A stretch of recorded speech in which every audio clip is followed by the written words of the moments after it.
Microsoft Word'ga diagram kıstırış.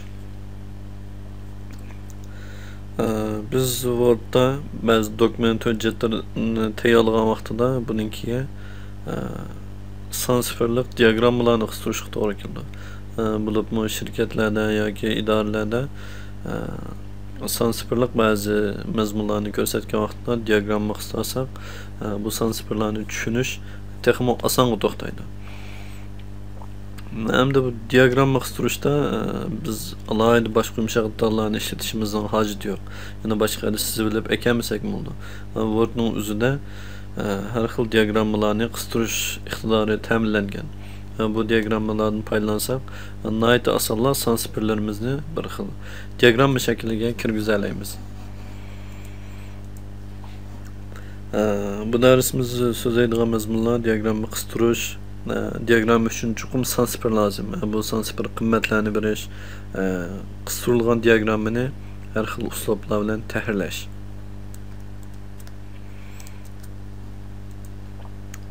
Biz diagramni qistirish uchun yangidan bir batachalayli yo'nalishni o'g'irladik. Diagramni qistirish uchun yana qistirish tizimligini ochamiz. Buning ichidan diagramma yoki grafik tizimligini tanlaymiz. Bu yerga qaraydigan bo'lsak, bu yerda har xil diagrammalar bor. Masalan, to'ruk shakllik diagramma, siziqlik diagramma, chambar shakllik diagramma yoki baldoq shakllik diagramma degan o'xshash yana har xil diagramma turlari bor. Biz buning ichida masalan to'ruk shakllik diagrammani tanlaylik. Buni tanlagandan keyin buning ichida bir qancha xil diagramma shakllari bor.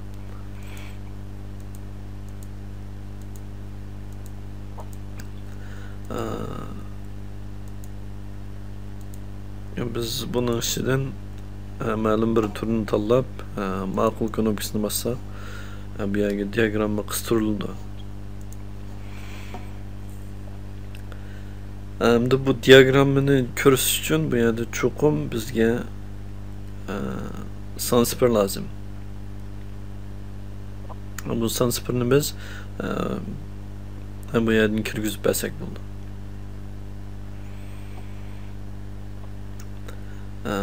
Mesela biz bu yerden bir qancha turni o'chirib o'taylik.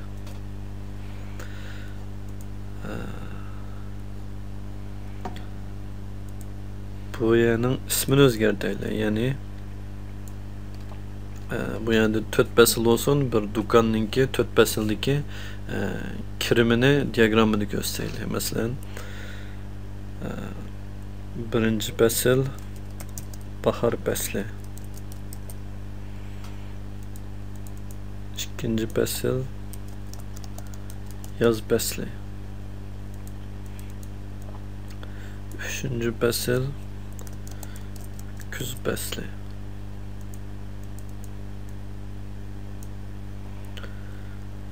dördüncü fasl kış fasli. Mesela bahar faslida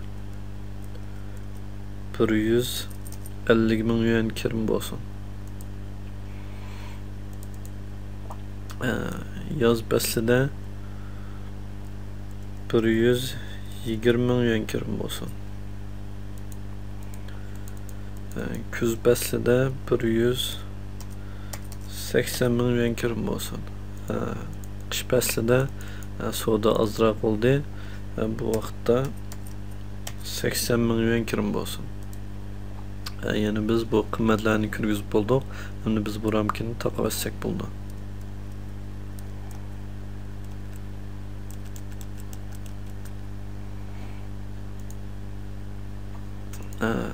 Yani biz bir diagramma sızib oldik. Bu diagramımızda 4 fasldagi bir do'konninki kirimini gavlandik. Yani buningki timisini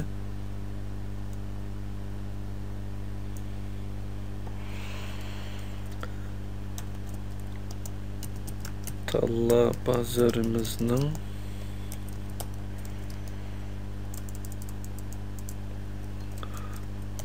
Fasillik kirimleri deb yazaylı. Bunun kontrol anı besi bunun hemen dallı oldu. Xat nusxasını Uygurca bir xat nusxası tanışaylı.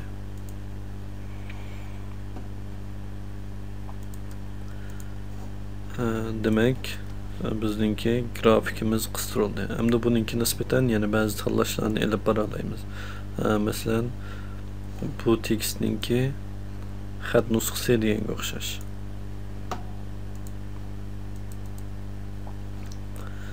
Onundan başka biz bu grafikni qo'sh çekip tanlagandan keyin bu grafikka nispeten bazı tanlashlarni elib boralaymiz.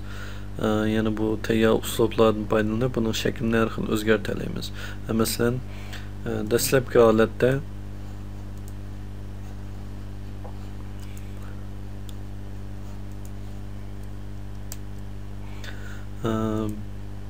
bu grafikda kirim yan taraf tutilgan. Hamda biz bunu bu xil shaklga kelsak, törükninki üstüde bunun kıymeti köründü. Yoki boshqa turlarni tanlasak, shu xil shaklga kirgizamiz. Masalan, buningga o'xshash. Yoki texnik ko'p shakllarga kirgizib tanlab bersak bo'ladi. Ondan başqa bunun rəngini hər xil rənglərə tanışıb bəgildi. Yəni nəhayət asanla biz grafikimizni özgərtələyimiz.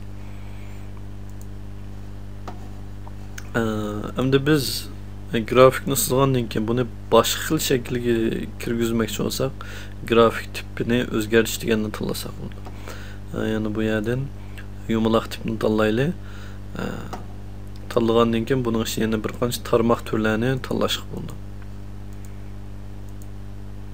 Masalan, bu xil 3D shaklni tanladik, ma'qul knopkasini bosdik. Bizningki asli bergan qiymatlarimizga asosan bu grafik o'zi avtomatik hosil bo'ldi. Biz bunu tanlab olgandan keyin yana buningki har xil uslublarni bu yerdan tanlab beramiz. Masalan, bizning yillik kirimimizningki umumiy har bir fasldagisi umumiy yillik kirimimizning ichida qanchlikni egalladi deganni bu xil shaklda o'zi avtomatik hisoblab chiqarib berdi. Ya'ni biz burun kirgizgan qiymatga asosan. Ya'ni bahor fasldagisi 28%, yoz fasldagisi 23%, kuz fasldagisi 34%, qish fasldagisi 15% egallaydi ekan. Yani bunu xalqan şekilde nəhayət asanlam özgərtələyimiz. Yani bu Word'a grafik qısturuşun usulü. Hem de bunu qısturub bolğandan keyin, yani məlumatlarını özgərtib bolğandan keyin, yani qayta təhrirləşkiyə toğru keladigan işlər var. Mesela məlumatnınki qiymat xatolab qoldi deganga o'xshash. Bu vaqtda biz bu yerda ma'lumotni tahrirlashni tanlasak, burunqi jadvalimiz yana qayta paydo bo'ldi. Bu vaqtda biz bu yerdagi qiymatlarni yana xohlagancha o'zgartirib bersak bo'ldi. Masalan, qish faslidagisini 100 ming o'zgartaylik. Bu yerga qaraydigan bo'lsak, bu grafikimizda qish faslidagi yana o'zgardi. Yana umumiy persentlar o'zgardi. Hamda biz bunun her xil grafik şeklini ko'rish uchun buni chambar shaklli grafik o'zgartgan. Lekin biz buni Wordga qistirishimizga bizningki dokladimizga mos kelmagan bo'lsa, yana buning tipini qayta o'zgartirsak bo'ladi. Yani bu turni tanlaylik. Ma'qul. Yani bu o'zgardi. Word'dan grafik qistirish va tahrirlash mashg'uloti mush yerda tugadi.